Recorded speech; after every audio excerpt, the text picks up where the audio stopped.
बिस्मिल्लाहिर्रहमानिर्रहीम। प्रोग्राम एतराज है के साथ मैं हूं अनीका निसार। नाज़रीन, बारहा पाकिस्तान तहरीक इंसाफ वर्सेस हुकूमत की जो सूरत हाल पैदा हो रही है उसके अंदर एक बात तो वाज़ेह हो गई है कि हुकूमत ने आईनी तरमीम की तरफ फोकस करना है और पाकिस्तान तहरीक इंसाफ ने सियासत के अंदर किसी न किसी तरीके से एहतजाजी मोड में आने पर फोकस करना है। दोनों ही अपनी अपनी सियासी चाल चलते हुए नजर आ रहे हैं, लेकिन सियासी चाल अगर सियासत तक रहे तो बात अलग है, मुल्क के मफाद तक पहुंच जाए तो फिर बात अलग आ जाती है।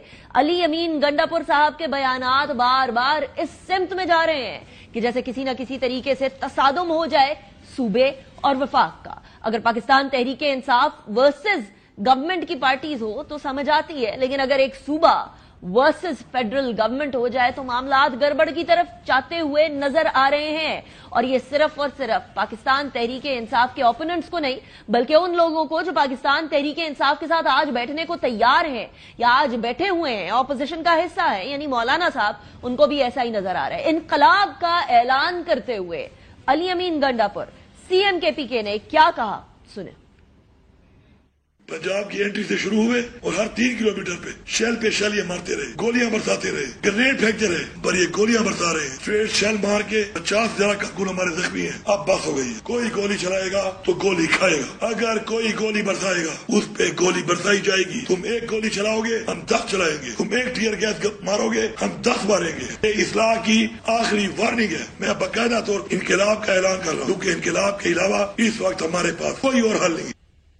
लेकिन फिर सवाल ये पैदा होता है कि कहीं इनकलाब के लिए भी अली अमीन गंडापुर साहब लेट ना हो जाएं। इस्लामाबाद के जलसे के अंदर जो संजानी में हुआ वहां भी अली अमीन गंडापुर अपने काफिले समेत लेट पहुंचे। लाहौर में भी यही मामला हुआ, इस हद तक लेट हो गए कि एंड पर जलसे के अंदर बात करने के लिए भी टाइम ना मिला, मौका ना मिला, और फिर उन्होंने गाड़ी से चंद अल्फाज कहकर चलते बने। और उसके बाद फिर एक वीडियो सामने आई। उसी तरीके से रावलपिंडी के मामले के अंदर भी हुआ कि अली अमीन गंडापुर साहब कंसिस्टेंटली ऐसा मालूम होता है कि कैलकुलेटेड तरीके से लेट होते हुए नजर आ रहे हैं कि कहीं वाकई में जलसे या उस जगह पर ना पहुंचना पड़े। अब कुछ लोग पाकिस्तान तहरीक इंसाफ में भी ऐसे हैं जो ऑफ द रिकॉर्ड ये बात करते हैं कि जानबूझ के लेट हुआ गया सीएम केपीके से ताकि उसके बाद इश्तियाल अंगेज बातें हो सके। इसके साथ साथ आपको याद होगा सीरत कॉन्फ्रेंस थी, एक रहमतुल आलमीन कॉन्फ्रेंस, उसके अंदर काउंसिल जनरल अफगानिस्तान के वो बैठे हुए थे। बजाय ये कि उनके तराने पे ना खड़े होने को वो तनकीद का निशाना बनाते, उन्होंने डिफेंड करना शुरू कर दिया सीएम केपीके ने। अब सीएम केपीके बजाय ये कि अपने मुल्क और फेडरल गवर्नमेंट की तरफ डिफेंसिव हो, वो दूसरे ममालिक की तरफ डिफेंसिव होते हुए नजर आ रहे हैं। लेकिन अजमा बुखारी साहिबा ने पंजाब गवर्नमेंट की तरफ से पैगाम दे दिया, कहते हैं निजी मिलिशिया आता है अली अमीन गंडापुर साहब का, और सिर्फ मामला यहां तक नहीं है, दूसरा रुख देखें तो पुलिस के 25 एहलकार भी जो है वो शदीद जख्मी हालत में इस टाइम पर मौजूद है after this all happened yesterday. सुने। गंडापुर की निजी मलेशिया आई थी, बोतलें होती हैं कांच की, वो तोड़ के उसके टुकड़े गुलेलों में डालकर पुलिस वालों को मारे। 25 के करीब पुलिस अफसरान जख्मी हैं। शहरियार अफरीदी, कासिम सूरी, अली मोहम्मद खान, ये सारे कल ट्विटर पे इनकलाब ला रहे थे। मरियम नवाज शरीफ को अपनी हुकूमत की रिट कानून पे अमल दरामद कराना आता है। जो सूबे के अंदर आकर कानून को हाथ में लेने की कोशिश करेगा उसके साथ बहुत सख्ती से निपटा जाएगा। अब इसी हवाले से अली अमीन गंडापुर साहब समेत पाकिस्तान तहरीक इंसाफ के कई रहनुमाओं के खिलाफ FIR भी दर्ज हो चुकी है। लेकिन मौलाना साहब ने हुकूमत को भी और सीएम केपीके की स्टेटमेंट्स को भी, दोनों को आड़े हाथों लिया, दोनों को तनकीद का निशाना बनाया। वो तंग नजरी नहीं दिखानी चाहिए। जलसे की इजाजत PTI को मिलनी चाहिए, जो नहीं दी गई इसको मैं ज्यादती समझता हूं। लेकिन सूबे के एक वजीर आला की तरफ से इस तरह का बयान जो है वो भी मुल्क के लिए बेहतर नहीं है। दूसरी तरफ गवर्नर केपीके फैसल करीम कुंडी सीएम केपीके को आईना दिखाने की कोशिश कर रहे हैं। वो कह रहे हैं कि 2013 में एक पुरअमन सूबा आपके हवाले किया था, उसको बदअमनी के इस नहज पर कौन लेकर आया।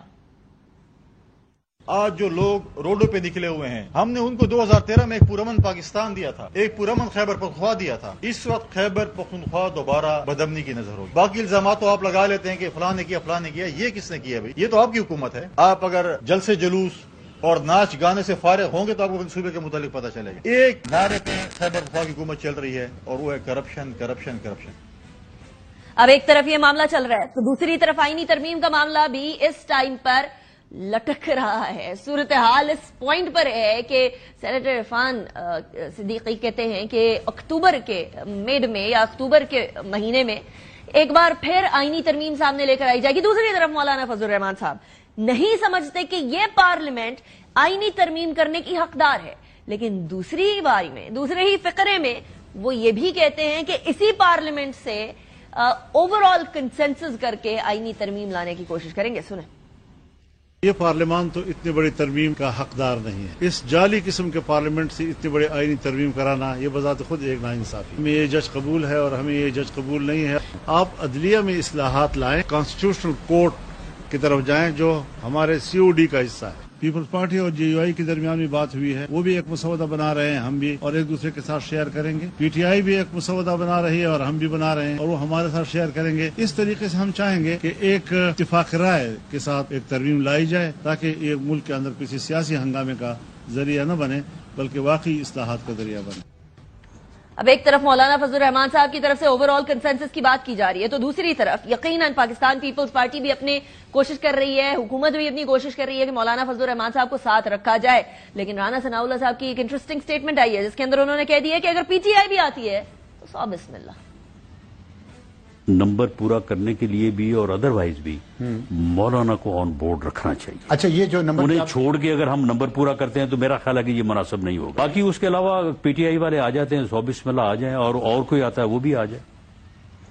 अब ये 100 बिस्मिल्लाह होगी या नहीं होगी, PTI आएगी या नहीं आएगी, मुसव्वदा एक्सचेंज करने की बात तो सामने आ गई कि मौलाना साहब से बात चल रही है। हमारे साथ जो मेहमानान मौजूद हैं मैं उनका तारुफ करवाऊंगी। सैयद नासिर हुसैन शाह साहब हमारे साथ मौजूद हैं, पाकिस्तान पीपल्स पार्टी के सीनियर रहनुमा हैं। बहुत शुक्रिया नासिर साहब, आपने हमें ज्वाइन किया। जैन कुरैश साहब हमारे साथ मौजूद हैं, पाकिस्तान तहरीक इंसाफ के सीनियर रहनुमा है। बहुत शुक्रिया नासिर साहब, आपने भी ज्वाइन किया। शाह साहब, सबसे पहले आपसे आगाज करते हैं। JUI से मुलाकातें पीपल्स पार्टी का अहम किरदार है। ये पीपल्स पार्टी और JUI के अंदर जो मुसव्वदे एक्सचेंज हो रहे हैं, और अब ये भी पता चला है कि PTI की तरफ से मुसव्वदे आ रहे हैं, किसी पॉइंट पर पहुंचा या अभी भी इश्क के इम्तिहान और बहुत है? बिस्मिल्लाहिर्रहमानिर्रहीम, अल्लाहुम्मा सल्ली अला मुहम्मद व आले मुहम्मद। देखें, होना भी इसी तरह चाहिए कि सबको ऑन बोर्ड लेके बात हो, और जिस तरह आपने खुद अभी कहा कि PTI भी अगर उसमें शामिल होती है वो आए, अपनी तजावीज दें, जिन चीजों पे एतराजात हैं वो भी पॉइंट आउट करें, और अगर सब मिलकर बैठकर कोई चीज लाते हैं तो वो ज्यादा बेहतर है।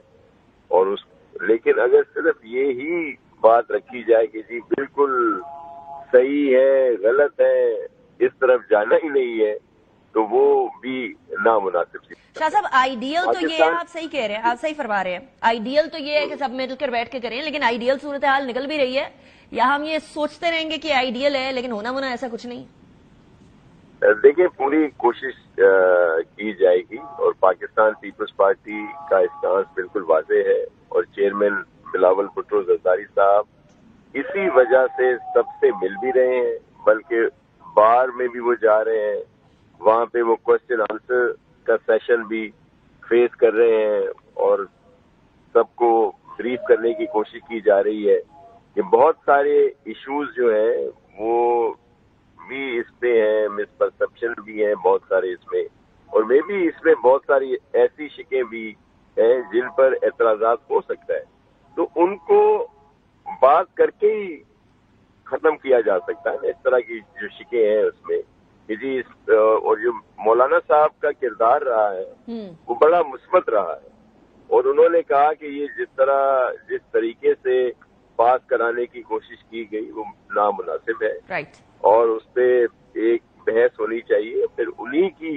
ये भी तजवीज थी कि PTI को भी ऑन बोर्ड लिया जाए। अब PTI उनकी बात को कितना वेट देती है, आती है, शाह साहब पूछ ही लेते हैं PTI कितना वेट देगी मौलाना साहब की बात को। जैन कुरैश साहब, पाकिस्तान तहरीक इंसाफ अपना एक मुसव्वदा या अपना एक वर्किंग पेपर बनाकर मौलाना साहब को दे रही है, कब दे रही है, और उसके अंदर क्या एडिशन होगा, क्या सब्ट्रैक्शन होगी टू व्हाट जो गवर्नमेंट ने या मौलाना साहब ने मिलकर अभी तक डिसाइड किया उसमें? बिस्मिल्लाहिर्रहमानिर्रहीम। अरिका, आपका शुक्रिया, आपने प्रोग्राम में दावत दी। میں نے علی کا ہمیشہ یہ کہا ہے اور آج پھر آپ کے پروگرام میں دہرا دوں گا، حکومت کے کال اور فیل میں فرق ہے. حکومت کہتی کچھ ہے اور کرتی کچھ اور ہے. مسودے کی جو بات کر رہے ہیں، ہم نے تو پہلے دن سے کہا تھا کہ اگر آپ نے یہ آئینی ترمیم کرنی ہے، اور اسپیکر صاحب نے جو 16 ممبر کمیٹی بنا دی تھی جو آج ریڈنڈنٹ نظر آتی ہے، اس کے ساتھ مسودے کی کاپی شیئر ہونی چاہیے تھی. آج اتنا وقت گزر جانے کے بعد بھی کسی کو نہیں پتا کہ ان کا جو مسودہ ہے جس پہ حکومت کام کر رہی ہے اس کے خد و خال ہے کیا، اس کی ڈیٹیلز ہے کیا. کہتے کچھ ہیں، کرتے کچھ اور ہیں. یہ اسی طریقے سے پہلے جو آپ نے بات کی پاکستان تحریک انصاف کی، تو تحریک انصاف کا نہ کوئی مسودہ بن رہا ہے، نہ ہم کسی کو مسودہ دے رہے ہیں. اس کی بنیادی وجہ یہ ہے کہ ہمیں ان کی جو کور چیزیں جو یہ ترمیم کرنا چاہ رہے ہیں 73 کے آئین کے اندر، اس سے ہمیں بہت سیریس ریزرویشنز ہیں. سو اگر تو یہ رانا ثناءاللہ صاحب کا کہہ دینا کہ جی 100 بسم اللہ وہ آ جائیں، کہنے سے کچھ نہیں ہوتا. کنسنسس ڈاکیومنٹس ہوتے ہیں، ان کے اوپر بہت کام ہوتا ہے. ابھی ناصر شاہ صاحب بیٹھے، میری آپ سنیں. مجھے اس سے یہ بتا دیجیے گا، مولانا صاحب نے جو فرمایا ہے کہ پی ٹی آئی بھی مسودہ بنا رہی ہے، تو ان کی سٹیٹمنٹ غلط ہے؟ مطلب ہمارے علم میں تو ایسی کوئی بات نہیں ہے، نہ ہمارا کوئی مسودہ بن رہا ہے، ہاں نہ ہم کسی سے کوئی شیئر کر رہے ہیں، بیکاز ہماری کور گریونسز کو کسی نے ایڈریس ہی نہیں کیا ابھی تک. دوسری بات، ناصر شاہ صاحب میرے بڑے بھائی ہیں اور میں ان سے یہ سوال کروں گا کیونکہ مجھے بڑا تعجب ہو رہا ہے پاکستان پیپلز پارٹی کے اور بالخصوص بلاول بھٹو زرداری صاحب کے رول کے اوپر. اس کی وجہ یہ ہے کہ آج مجھے بلاول بھٹو زرداری صاحب کی جو عجلت ہے اور جو جلد بازی ہے وہ سمجھ نہیں آتی. پاکستان پیپلز پارٹی نے ہمیشہ اپنے آپ کو آئین کا اور قانون کا چیمپئن سمجھا ہے. پیپلز پارٹی کا جو جس کو کہتے ہیں نا فیدر ان دیئر کیپ، یا وہ ہمیشہ 73 کا آئین رہا ہے یا اس کے بعد 18ویں ترمیم رہی ہے. 73 کے آئین اور 18ویں ترمیم کے اندر کامن چیز یہی تھی کہ وہ دونوں کنسنسس ڈاکیومنٹ تھے. شاہ صاحب کو یاد ہوگا 10 مہینے کی ایگزاسٹو ڈیبیٹ، ڈسکشن اور لین دین کے بعد 18ویں ترمیم کو پاس کیا گیا. جو 26ویں آئینی ترمیم آپ لا رہے ہیں وہ نہ کنسنسس ڈاکیومنٹ ہے، نہ اس میں کسی کی آراء لی گئی ہے، نہ اس پہ کسی کی ڈیبیٹ کی گئی ہے. لیکن بلاول بھٹو صاحب مجھے بہت جلدی میں نظر آتے ہیں اس کو پاس کرانے میں. اگر میں شاہ صاحب کی طرف یہ سوال تو لے کر جاؤں گی، لیکن مجھے یہ بتا دیجیے گا جو آغاز ہوا اس کے اندر کوئی شک کی بات نہیں کہ کنسنسس کہیں نظر نہیں آ رہا تھا، لیکن اب اگر وہ کنسنسس بنانے کی کوشش کر رہے ہیں تو اس میں کیا قباحت ہے کہ پاکستان تحریک انصاف بھی اس کا حصہ بن جائے؟ کیونکہ مولانا صاحب بھی یہ کہہ رہے ہیں، رانا صاحب بھی یہ کہہ رہے ہیں، یا یہ دونوں غلط کہہ رہے ہیں یا پھر پی ٹی آئی غلط کہہ رہی ہے. کیونکہ جو سلمان اکرم راجہ صاحب ہیں انہوں نے بھی یہ کہہ دیا ہے کہ میں اپنی کچھ تجاویز جو ہے وہ پیش کرنے لگا ہوں یا دوں گا.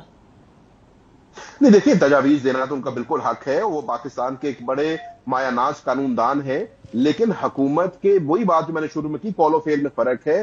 کوئی کنسنسس بلڈ کرنے کی بات نہیں ہو رہی ہے، نہ کوئی کوشش ہو رہی ہے، صرف جمع تفریق ہو رہی ہے، صرف بیان بازی ہو رہی ہے.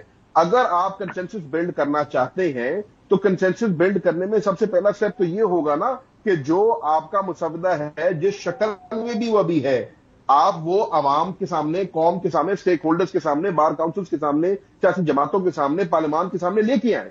جب آپ اس کو لے کے آئیں گے، نہیں پورا نہیں مسودہ پورا بھی نہیں رکھا گیا، اس کے چھوٹے چھوٹے جوڑ کے رکھے جا رہے ہیں. پورا اپنا ڈاکیومنٹ لے کے آئیں، اس کے اوپر ڈیبیٹ کرائیں، پارلیمان کے اندر ڈیبیٹ کرائیں، بار کاؤنسلز کے اندر ڈیبیٹ کرائیں، سول سوسائٹی کے اندر ڈیبیٹ کرائیں، اور پھر اس کے سے ان کے اسٹیک ہولڈرز کو آن بورڈ لینے کے بعد اس کے اوپر کوئی بات کریں. آپ کہنے کہ جی مسودہ ہم نے بنا دیا، ترمیم ہم نے کرنی ہے، بزور بازو کرنی ہے، لوگوں کو یرغمال بنا کے کرنی ہے، پنجاب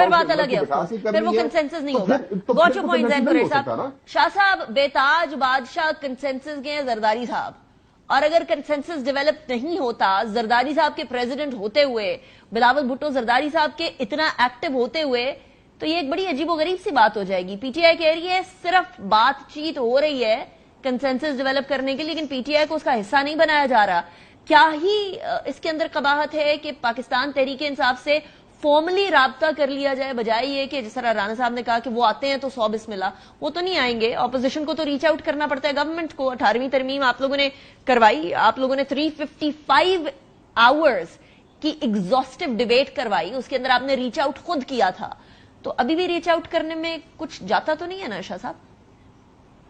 دیکھیں، ایک تو پہلی بات یہ کہ ہم گورنمنٹ نہیں ہے، ہم گورنمنٹ के एग्जीक्यूटिव में शामिल नहीं है। शाह साहब, I agree, I am sorry, I am cutting you short, लेकिन मैं अर्ज ये कर रही हूँ कि आपके बगैर हुकूमत है भी नहीं, आप हुकूमत नहीं है, लेकिन जी मैं उसी पे आ रहा हूँ। देखें, ये जिस तरह से सेशन बुलाया गया सैटरडे को, संडे को, कोशिश की गई, जो भी था हुआ नहीं हुआ। अब पीपल्स पार्टी का रोल उस वक्त भी ये था कि सबके साथ कंसल्टेशन की जाए, इसीलिए मौलाना साहब के पास भी जा रहे थे, मैंगल साहब से भी बात कर रहे थे। पीटीआई के दोस्तों का बड़ी माजरत के साथ, कुरैशी साहब की मैं बहुत इज्जत करता हूँ, पीर खान वादे से है, इनका बड़ा एहतराम है मेरे पास, लेकिन देखें ये वाहिद पीपल्स पार्टी है, उसका चेयरमैन बिलावल भुट्टो जरदारी है जो बाहर में भी जा रहा है, सबके सामने सारी चीजें रख रहा है, क्योंकि हम बिल्कुल क्लियर है, हम उस चीज की सपोर्ट कर रहे हैं जो हमारे मंशूर में है, जो आईनी अदालतें जिनके लिए हम कह रहे हैं वो हमारे मंशूर में है। जिस एज लिमिट की बात हम कर रहे हैं कि जी 40 कर दी जाए, वो हमारे उसी 73 के आइन में था जो हमारे शहीद जुल्फकार अली भुट्टो साहब ने दिया, जिसको बाद में ज़ियाउल हक ने या मुशर्रफ साहब ने उसकी एज जो है उसको 40 से 45 कर दिया, और दीगर और बहुत सारी चीजें इस तरह की उसमें लागू कर दी गई। हम तो उन तरामीम की बात करते हैं। बहुत सारे ऐसे इश्यूज हैं जिन पर हमें भी एतराजात हैं, और हमने ये वजाहत की है कि हम किसी पर्सन स्पेसिफिक अगर कोई ऐसा आता है उसकी सपोर्ट नहीं करेंगे। लेकिन उसके लिए क्या हो, उसके लिए डिबेट हो, आपस में डिस्कशन हो, तो वही तो हम कर रहे हैं। हम कौन सा छुप के कर रहे हैं। आपको याद होगा ना शाह साहब, मुसवदा क्यों नहीं सामने आ रहा? मतलब अगर मुसवदा आ सकता है मौलाना साहब के सामने, वो भी कह रहे हैं कि पूरा मुसवदा नहीं था, फाइनल नहीं था, और यहाँ पीटीआई भी कह रही है मुसवदा हमारे सामने नहीं आया। वो कमेटी जो बनी थी 16+5 सेनेटर्स, वहां भी मुसवदा नहीं आया, तो फिर मुसवदा किधर है? जी बिल्कुल, वहां पे आना चाहिए। हमारा मौक़िफ़ भी यही है कि कम से कम जो कमेटी है उसके सामने तो जरूर लाया जाए, लेकिन वैसे एक प्रोसीजर होता है, जो तरीकेकार है वो यही है कि पहले आप यही जो डिस्कशन होते हैं या जो पार्लिमानी पार्टीज होती हैं उनकी कमेटियां बनती हैं, उस पर उसको डिस्कस किया जाता है। फिर जब उस पर कोई मुत्तफिक हो या अक्सरियत मुत्तफिक हो, फिर उसको कैबिनेट में पास करके फिर ले डाउन किया जाता है। ये तो प्रोसेस है और उसको ऐसा होना चाहिए। तो यही होगा या नहीं होगा शाह साहब? क्योंकि अभी भी अक्टूबर में अगर दोबारा पुट फॉरवर्ड करने लगे ये कॉन्स्टिट्यूशनल अमेंडमेंट, तो इसका मतलब ये है कि यकीनन कॉन्स्टिट्यूशनल अमेंडमेंट पुट करने से पहले ये कंसेंसस डेवलप हो चुका होना चाहिए। अक्टूबर तो सर पे है शाह साहब। बिल्कुल ऐसा होना चाहिए। मैं सिर्फ एक चीज की बात कर रहा हूँ कि हमारे बहुत सारे दोस्त, मे बी जैन साहब ना कहते हो, लेकिन इनके बहुत सारे जो दूसरे दोस्त हैं वो और बातें कर रहे हैं, लेकिन शायद भूल जाते हैं कि पीटीआई के दौरे हुकूमत में जब इस तरह की कोई तरामीम आती थी, कोई बिल पास कराए जाते थे, तो कितनी उजलत में लाए जाते थे, बल्कि कई दफा तो काउंटिंग भी गलत अनाउंस कर दी जाती थी। एक दफा तो बड़ा अजीब व गरीब तमाशा हुआ कि जो अनाउंस किया गया नंबर वो दोनों के मिलाकर भी नहीं था। ये बात आप ठीक कह रहे हैं शाह साहब। ऑर्डिनेंस की एक फैक्ट्री भी लगी हुई थी, चीजें होती थी, जरलू फेर दिया जाता था। कम से कम ये गवर्नमेंट प्रोसेस में तो है, बात तो करती है, अगर नंबर पूरे नहीं है तो जाहिर है उसकी कोशिश की जा रही है कि मौलाना साहब उसमें आ जाए, मैंगल साहब मान जाए, ठीक, और किसी तरीके से भी ये चीजें हो। चलिए मैं आपकी तरफ वापस आती हूँ शाह साहब। आपने बड़ी कुछ 2-3 इंपॉर्टेंट पॉइंट्स रेज किए हैं। एक तो जैन कुरैशी साहब, यू बीन कंटिन्यूअसली स्माइलिंग। आपको हुकूमत की सारी बातें मजाक लग रही हैं, आप लोग कोई बात सीरियसली नहीं ले रहे हैं। वो कहते हैं आए गुफ्तगू करें, आप कहते हैं हमें तो फॉर्मली पूछा ही किसी ने नहीं है। वो कहते हैं कि हमें लार्जर कंसेंसस डेवलप करना चाहिए। कोई पीटीआई में से कहते हैं कि हमने तो तरमीम का हिस्सा ही नहीं बनना, कोई कहता है हम अपनी तजावीज पेश करने लगे। तो जरा मुझे बता दें पीटीआई क्या चाह रही है? अलीका देखिए, इसमें मजाक वाली कोई बात नहीं है, ये बड़ी गंभीर सूरत हाल है और आप मुल्क के फ्यूचर के साथ, मुल्क के आइन के साथ खेल रहे हैं, मजाक नहीं है। हंसी मुझे जिस बात पे आ रही है वो ये है कि पाकिस्तान पीपल्स पार्टी को भी अभी फैसला करना है। वो कहने को कहते हैं हम हुकूमत का हिस्सा नहीं है, सदर उनका है, चेयरमैन सेनेट उनका है, गवर्नर उनके हैं, एक सूबे में हुकूमत उनकी है, एक सूबे में मखलूत हुकूमत उनकी है। और मजेदार बात क्या है कि इस सारे प्रोसेस के अंदर पावर ब्रोकर भी पीपल्स पार्टी बनी हुई है। جیسے شاہ صاحب درست فرما رہے ہیں، آج در در پلر ٹو پوسٹ جو ہے بلاول بھٹو صاحب بھاگ رہے ہیں، اور جہاں مولانا کے 8 ووٹوں کے لیے اتنا تردد کیا جا رہا ہے، تو مولانا کے 8 ووٹ ہے، پیپلز پارٹی کے تو تقریباً 60-70 ووٹ ہے۔ اس پورے پروسیس کے اندر، اس پوری پی ڈی ایم کے الائنس کے اندر سب سے بڑا مسلم لیگ نون کے بعد اسٹیک ہولڈر ہی پیپلز پارٹی ہے۔ پیپلز پارٹی سے باہر نکل جائے تو یہ ساری عمر بیٹھے رہیں گے، 26 آئین کی ترمیم نہیں نکال سکتے۔ تو ان کا یہ کہہ دینا کہ ہم حکومت کا حصہ نہیں ہے، یہ غلط بات ہے۔ یہ حکومت کا بھی حصہ ہے، یہ پی ڈی ایم کا بھی حصہ ہے، اور 26ویں آئینی ترمیم کا بھی یہ بالکل حصہ ہے۔ اب مزیدار بات یہ ہے، شاہ صاحب فرماتے ہیں کہ جی بلاول صاحب جو ہے وہ بار میں بھی جا رہے ہیں، تگ و دو بھی کر رہے ہیں، بالکل کر رہے ہیں، لیکن بلاول بھٹو صاحب کو جانا چاہیے تو وزیر اعظم کے پاس جانا چاہیے، جانا چاہیے تو مسلم نون کے پاس جانا چاہیے، جانا چاہیے تو پی ڈی ایم کی حکومت کے پاس جانا چاہیے، اور ان کو جا کے کہنا چاہیے کہ یار ہمیں یہ کام نہیں کرنا چاہیے، ہمیں اس مسودے کو پبلک کرنا چاہیے، ہمیں اسٹیک ہولڈرز کو آن بورڈ کرنا چاہیے، ہمیں لیگل فریٹرنٹی کو، سول سوسائٹی کو آن بورڈ کرنا چاہیے، جو وہ نہیں کر رہے۔ باقی اب خدارا یہ آرڈیننس فیکٹری کی باتیں آپ لوگ چھوڑ دیں۔ کیوں چھوڑ دیں زین قریشی صاحب؟ آپ کی کوئی بری بات یاد دلاتے تو آپ کہتے ہیں اسے چھوڑ دیں، بازی کی بات نہ کریں۔ انیکا پلیز مجھے ختم کرنے دینا۔ نہیں، لیکن میری بات ویلڈ ہے نا زین قریشی صاحب، you can't just brush it aside کہ پچھلی بات چھوڑ دیں۔ اور ساتھ ہی میرے پاس 2 منٹ رہ گئے۔ Not brushing aside, you are not late, یار Anika you are not letting me answer your question. میں آپ کے سوال کا جواب دے رہا ہوں نا، مجھے جواب تو دے دیں میرا پورا۔ کوئکلی کمپلیٹ کر لیجیے گا کیونکہ مجھے سی ایم والی سائڈ پہ بھی جانا ہے۔ میرے پاس 2 منٹ رہ گئے۔ آپ مہربانی کریں مجھے میرا جواب پہلے دینے دیں۔ جو آپ آرڈیننس فیکٹری کی باتیں کر رہے ہیں، جس صدارتی آرڈیننس کے تحت آپ یہ کام کرنے جا رہے ہیں، پلیز نو دس کہ 26ویں آئینی ترمیم میں آپ اپنے آئین کا 25% چوتھا حصہ چینج کرنے جا رہے ہیں، آپ پورے آئین کی شکل چینج کرنے جا رہے ہیں، اس کو آپ آرڈیننس کرنے جا رہے ہیں، وہ کسی چھوٹے موٹے بل کے ساتھ کمپیئر نہیں کیا جا سکتا۔ مجھے لیکن خیر وہ اس کو بھی برش سائڈ نہیں کیا جا سکتا۔ زین قریشی صاحب لاسٹ 1.5 منٹ میرے پاس ہے، لاسٹ میں نے ایک کامنٹ شاہ صاحب سے بھی لینا ہے۔ یہ بار بار کی سی ایم کے پی کے کی طرف سے دھمکیاں کیوں آ رہی ہیں، جبکہ باقی پاکستان تحریک انصاف بڑے معزز طریقے سے چل رہی ہے، احتجاج بھی کر رہے ہیں، ہارش سٹیٹمنٹس بھی دے رہے ہیں، اپوزیشن کا کردار بھی ادا کر رہے ہیں، لیکن یہ انقلاب، گولیاں چلائیں گے، اڈیالہ پہ چڑھائی کر دیں گے، لوگ لے کر جائیں گے، نہیں دیکھیں انیکا میری بات سنیں، جب آپ اس کو ون سائیڈڈ کریں گے نا تو آپ زیادتی کریں گے۔ میرے سمجھنے میں کل اف اینی تھنگ جو سی ایم کے پی کے خلاف آپ لوگ باتیں کرتے تھے، انہوں نے اس کے برعکس بات کی ہے۔ کل انہوں نے بردباری کا ثبوت دیا، کل انہوں نے ایک میچور سیاستدان ہونے کا ثبوت دیا ہے۔ کل جتنی ظلم اور فسادیت ہم نے فیس کی ہے، کل کہا جاتا تھا گنڈا گردی پیپلز پارٹی، یہ تحریک انصاف گنڈا گردی کرتی ہے، تحریک انصاف جو ہے بدور بازو آتی ہے۔ کل ہم نے ریٹریٹ کیا ملک اور قوم کے فائدے میں۔ کل غنڈہ گردی اگر ہوئی ہے تو پنجاب پولیس کی طرف سے ہوئی ہے، پنجاب حکومت کی طرف سے ہوئی ہے۔ Air gassing, shelling, rubber bullet کے استعمال کے باوجود بھی دیکھیں پلیز انیکا یہ بھی سمجھے، سی ایم صاحب کا اسلام آباد میں لیٹ، لاہور میں لیٹ، ادھر لیٹ، پاکستان تحریک لیٹ کی ایشو نہیں ہے Anika, please understand this. C M صاحب کا لیاقت باغ پہنچنا، سنجانی پہنچنا یا مینار پاکستان پہنچنا امپورٹنٹ نہیں ہے، پاکستان تحریک انصاف کا موقف عوام تک پہنچنا امپورٹنٹ ہے، اور کل ہمارا موقف عوام تک پہنچا ہے۔ کل پنڈی کی عوام جو ہے ہزاروں کی لاکھوں کی تعداد میں باہر نکلی ہے، اور عدلیہ کی آزادی کے لیے اور اس ملک میں آئین اور قانون کی بالادستی کے لیے باہر نکلی ہے۔ اس میں سی ایم صاحب ایک ون سچ فیکٹر۔ زین صاحب مجھے یہ کلیریفائی کر دیجئے گا، ایک کے بجائے 10 گولیاں ہم انقلاب لے کر آئیں گے، جیل توڑیں، یہ بردباری انہوں نے یہ کہا ہے، میں نے اسٹیٹمنٹ چلائی ہے پہلے، تو we can not twist it. ایک رنگ دے رہی ہیں انہوں نے، میں اسے کوئی رنگ نہیں دے رہی، جو سب سے پہلے میں بات کی، انہوں نے کہا کہ میں دھمکی نہیں دے رہا ہوں، میں اب سن لینا، انہوں نے کہا میں دھمکی نہیں دے رہا ہوں، میں اصلاح کی وارننگ دے رہا ہوں۔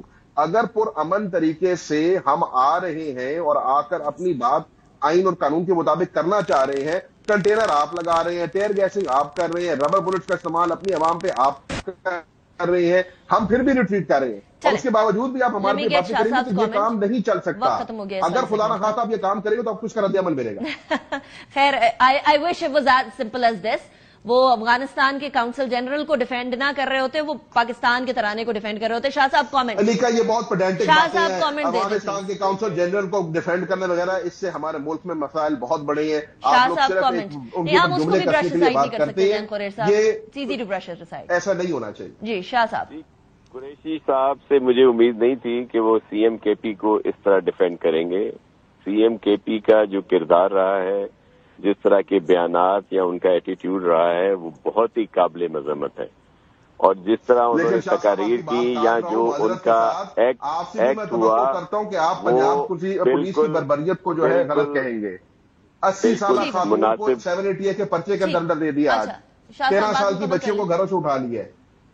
جی میں صرف یہ کر رہا ہوں کہ کے پی کے چیف منسٹر صاحب اب تو میرے خیال میں وہ جب کچھ گھنٹوں کے لیے پتہ نہیں کہاں چلے گئے تھے، اس کے بعد وہ لاہور بھی دیر سے پہنچتے ہیں، دیگر جگہوں پہ بھی دیر سے پہنچتے ہیں. ابھی ان کا ایک اعلان باقی ہے جو انہوں نے اڈیالہ کے لیے کیا تھا. تو یہ اس طرح کی صرف باتیں ان کو نہیں کرنی چاہیے. دیکھیں یہ سب کچھ ہم پر بھی گزرا ہے. جب مسلم لیگ کی گورنمنٹ تھی، پی ٹی آئی کی گورنمنٹ تھی، سندھ میں ہمارے لیڈرشپ بھی گرفتار تھی، سب کچھ تھا، لیکن سی ایم سندھ نے اپنی بات ضرور کہی، لیکن اس طرح کی بدتمیزی یا اس طرح کی کوئی. تھینک یو ویری مچ زین قریشی صاحب. Thank you much. نہیں ہونی چاہیے کسی بھی طرح کی سیاسی مفلنگ، لیکن یہ جو سٹیٹمنٹس ہیں یہ بھی بڑی ڈینجرس ہیں. یہ بار بار سی ایم کے پی کے جو سٹیٹمنٹس دے رہے ہیں یہ وفاق کو کے پی کے سے لڑانے والی بات ہے. ایک طرف زین قریشی صاحب جیسے لوگ ہیں، ایک طرف عمر ایوب جیسے لوگ ہیں، ایک طرف بیرسٹر گوہر جیسے لوگ ہیں، ایک طرف جو اسد کیسر جیسے لوگ ہیں، اور دوسری طرف جو ہے سی ایم کے پی کے جیسے لوگ ہیں، جو کہ خان صاحب کے لیے جو معاملات ایزی ہو رہے ہوتے ہیں وہ بھی مشکل کر دیتے ہیں. بریک کی طرف جاتے ہیں، اکانومی کی بات کریں گے. See you after the break. Welcome back after break. ناظرین، پاکستان کی معیشت کے حوالے سے آئی ایم ایف کا پروگرام تو ہم لوگوں کو مل چکا ہے اس ٹائم پر، لیکن اس کے بعد جو رپورٹ جاری کرتے ہیں آئی ایم ایف نے وہ رپورٹ جاری کی. اب اس رپورٹ کے اندر یہ $7 ارب کے قرض کی منظوری کے بعد آئی ایم ایف نے یہ پیشن گوئی کی ہے کہ پاکستان کے اندر معاشی استحکام آئے گا اور ترقی میں تیزی آئے گی، مہنگائی اور بے روزگاری کے اندر کمی آئے گی. صرف یہ آئی ایم ایف کی رپورٹ میں کہا گیا ہے کہ جی رواں مالی سال کے اندر ترقی کی شرح 2.4% سے بڑھ کر 3.2% ہو جائے گی، اور مہنگائی کی شرح یعنی انفلیشن ریٹ 23.4% سے کم ہو کر 9.5% رہنے کا امکان ہے. اسی رپورٹ کے اندر آئی ایم ایف یہ پیشن گوئی کر رہا ہے کہ پاکستان کے اندر ان امپلائمنٹ ریٹ یعنی بے روزگاری 8% سے کم ہو کر 7.5% ہو جائے گی، یعنی 0.5% کا ڈفرنس پڑے گا، جو کہ ایک بہت بڑا ڈفرنس نہیں ہے. بجٹ خسارہ یعنی بجٹ ڈیفیسٹ 6.8% سے کم ہو کر 6.1% پر آ سکتا ہے. آئی ایم ایف سمیت حکومت کے جو باقی ذمہ واجب الادا قرضوں کی شرح بڑھنے کا خدشہ بھی ظاہر کیا گیا ہے، اور قرض G D P to G D P جو ریشو ہے وہ 69.2% سے بڑھ کر 71.4% تک ہو سکتی ہے. اس کے علاوہ زر مبادلہ کے ذخائر بڑھ جائیں گے، وہ ہوں گے تقریباً $12.7 ارب تک. تو یہ تو آؤٹ لک ہو گئی جو کہ آئی ایم ایف نے اس ٹائم پر آؤٹ لک دی ہوئی ہے. لیکن ساتھ ہی فائنانس منسٹر نے ایک بڑا انٹرسٹنگ جو ہے وہ بیان دیا ہے. وہ یہ کہا ہے کہ یہ جو 24واں آئی ایم ایف کا پروگرام ہے وہ پاکستان کے لیے آخری پروگرام ہوگا. اب یہ سننے میں تو بہت اچھا لگتا ہے، لیکن ہر بار ہم نے پچھلے 23 باری بھی یہی سنا ہوگا یقیناً کہ آخری ہوگا یا اس کے بعد نہیں جانا پڑے گا. پاکستان کے آئی ایم ایف کے ساتھ ابھی تک 23 پروگرامز ہو چکے ہیں، یہ 24واں پروگرام ہے. صدر ایوب خان کے دور میں پاکستان آئی ایم ایف سے جو ہے وہ 3 پروگرامز لے چکا تھا. ذوالفقار علی بھٹو کی پہلی حکومت کے دور میں پاکستان کے آئی ایم ایف سے 4 پروگرام ہوئے تھے، یعنی 3+4 اکیلے 7 تو صدر ایوب اور ذوالفقار علی بھٹو کے زمانے میں ہو گئے. ضیاء الحق کے دور کے اندر پاکستان اور آئی ایم ایف میں 2 قرض پروگرام ہوئے تھے، 7+2 9 ہو گئے. بے نظیر بھٹو کی وزارت عظمیٰ کے دور میں پاکستان آئی ایم ایف کے 2 پروگراموں میں شامل ہوا تھا، اور نواز شریف کی پہلی حکومت میں 1 آئی ایم ایف پروگرام ہوا تھا. یعنی اب آگے آپ خود ہی کاؤنٹ کرتے رہے، 9+3 11 یہ ہو گئے، 12 ہو گئے. اور پھر بے نظیر بھٹو کے دوسرے دور حکومت کے اندر پاکستان آئی ایم ایف کے 3 پروگراموں میں شامل ہوا تھا. اب 12 کے اندر 3 اور ملا لیں 15 ہو گئے. پرویز مشرف کے دور جس کے اندر ہم لوگ پاکستان کو جانا پڑا تھا، پی پی کے 2008 سے لے کر 2013 میں بننے والی حکومت میں 1 پروگرام ہوا تھا، اور مسلم لیگ نون میں جو حکومت تھی 2013 سے 18 تک اس کے اندر 1 پی ٹی آئی کے دور میں 1 I M F program Pakistan کو دیا گیا تھا. اور تحریک انصاف کی حکومت کے خاتمے کے بعد جب یہ پی ڈی ایم کی گورنمنٹ بنی تھی تو اس ٹائم پر بھی ہم جو ہے وہ اس کے بعد سے اب تک آپ کی صورتحال آپ کے سامنے ہے. 24واں آئی ایم ایف کا پروگرام ہے. टैक्स की फाइलिंग के निजाम पे आईएमएफ हमेशा हम लोगों को कहता रहे कि इसके ऊपर आपको काम करना पड़ेगा। अब कुछ खुशखबरी दी है फाइनेंस मिनिस्टर ने, क्योंकि कड़ी शराइत लगा दी गई हैं, प्रॉपर्टी का मसला हो जाएगा, सिमें बंद हो जाएंगी, इस तरह के कुछ इकदामात हैं। उन इकदामात के बाद टैक्स फाइलर्स की जो तादाद है उसके अंदर कोई फर्क पड़ा है या नहीं पड़ा, फाइनेंस मिनिस्टर बता रहे हैं, सुने। पिछले साल जो filing I, there were 1.6 million filers. We are now close to 3.2 million filers. पिछले साल तकरीबन 3 लाख न्यू फाइलर्स थे। इस साल इस वक्त तक 7,23,000 न्यू फाइलर्स आ चुके हैं। नॉन फाइलर्स व्हीकल्स नहीं खरीद सकेंगे, प्रॉपर्टी नहीं खरीद सकेंगे, mutual funds, current bank accounts नहीं जा सकेंगे, कैश विड्रॉल डिपॉजिट्स में उनको बहुत दिक्कत होगी।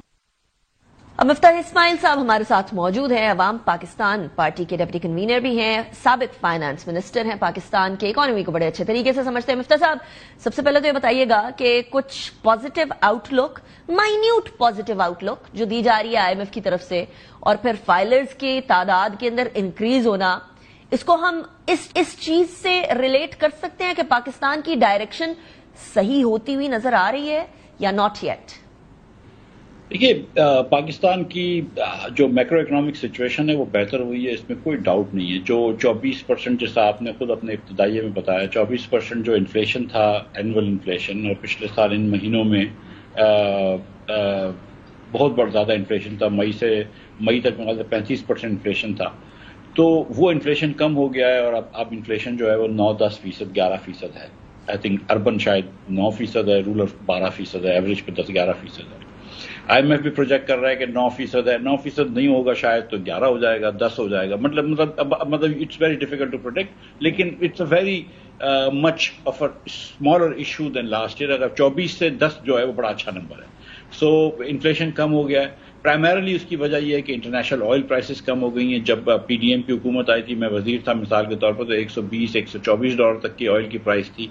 आज जो है वो ऑयल की प्राइस $70 है। और जो अच्छी बात है, इसमें खुशाइन बात है, वो ये भी है कि जो प्रोजेक्शन आ रही है वो ये है कि शायद 70 से भी कम हो जाएगी। नवंबर के जो फॉरवर्ड सौदे हैं वो 60 सम डॉलर्स में बिक रहे हैं। उसकी वजह से आपका इंपोर्ट के ऊपर बिल कम हो गया, $6-7 बिलियन का आपका इंपोर्ट बिल कम हो गया, आपके डॉलर के ऊपर से प्रेशर हट गया। फिर ऊपर से आईएमएफ का प्रोग्राम हो गया। आईएमएफ की बड़ी कड़ी शराइत थी in terms of getting financing, 3-year financing from Saudi Arabia and UAE वगैरह, लेकिन वो सब कुछ हो गया। और ये जब सब कुछ हो गया तो जो डिफॉल्ट का एक खतरा था वो 3 साल तक नहीं रहा। आप ये कह सकते हो उनको कि यार आईएमएफ, ये सिर्फ हम नहीं कह रहे पाकिस्तानी, लेकिन आईएमएफ कह रहा है कि अगर पाकिस्तान इस प्रोग्राम पे चलता रहा तो हमारे ख्याल से ये डिफॉल्ट नहीं करेगा 3 साल तक। ये बड़ी बात होती है। सो आईएमएफ के पैसों से ज्यादा आईएमएफ की सर्टिफिकेट जरूरी होती है, वो हमको मिल गई है।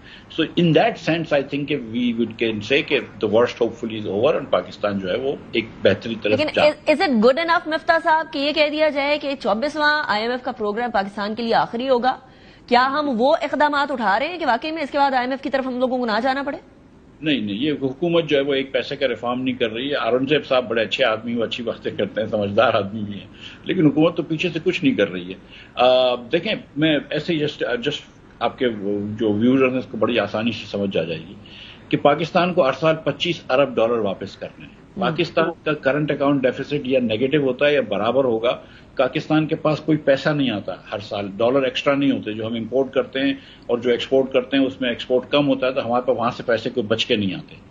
तो हमको ये जो $25 बिलियन वापस करने होते हैं, हम किसी और से कर्ज लेते हैं कि जापान को कर्ज देना है तो वापस करना है तो चाइना से ले लो, चाइना का वापस करना है तो सऊदी से ले लो, सऊदी का वापस करना है तो आईएमएफ से ले लो, वगैरह वगैरह, जिसको हम आम फहम जबान में कहते हैं कि हम टोपियां घुमा रहे होते हैं कि यहां से लेके वहां पे दे रहे होते हैं। इसेंशियली ये पाकिस्तान का फाइनेंसिंग का तरीका है। अब $25 बिलियन जब आपको अगले 3 साल तक, तो आईएमएफ के साथ आपका प्रोग्राम हो गया, उन्होंने प्रोजेक्शन कर दिया आपको वापस करने। चौथे साल $25 बिलियन तो आपके पास नहीं जनरेट होंगे। ऑब्वियसली आपको कहीं ना कहीं से कर्ज देना पड़ेगा। अब कर्ज देने के लिए या तो आपके पास इतना ज्यादा वो हो, इंपोर्ट अगर आपका उस वक्त 7 बिलियन पर मंथ हो, आपको 25-30 बिलियन का आपके पास हायर हो, तो आप आईएमएफ नहीं किसी प्राइवेट बैंकरों से कर्ज ले सकते हैं। लेकिन द थिंग इज कि यहाँ पे कोई ऐसी चीज नजर नहीं आ रही कि जिससे आप अपनी एक्सपोर्ट बढ़ाएं, बरामदात बढ़ाएं। तो ऐसी चीज की क्या जा सकती है मिफ्ताह साहब कि हम लोग एटलीस्ट ये जो वापस देने हैं, कर्जा वापस देना है, या तो रेमिटेंसेस बढ़ा लें या एक्सपोर्ट बढ़ा लें या इंपोर्ट कम कर लें, انہی چیزوں میں سے کچھ ہو سکتی ہے. اس طرف پاکستان کیا فرسٹ سٹیپ لے سکتا ہے کہ ہم اپنا قرضہ واپس لینے کے لیے ایک اور قرضہ نہ لے رہے ہوں؟ ایسا تو کوئی گھر بھی نہیں چلتا کہ آپ نے ایک دکان سے قرضہ لیا ہوا ہے، آپ دوسری دکان سے قرضہ لے کر پہلی دکان کو واپس کر دیں. ایسا تو کوئی گھر بھی نہیں چلتا. تو کیا پہلا سٹیپ ہونا چاہیے؟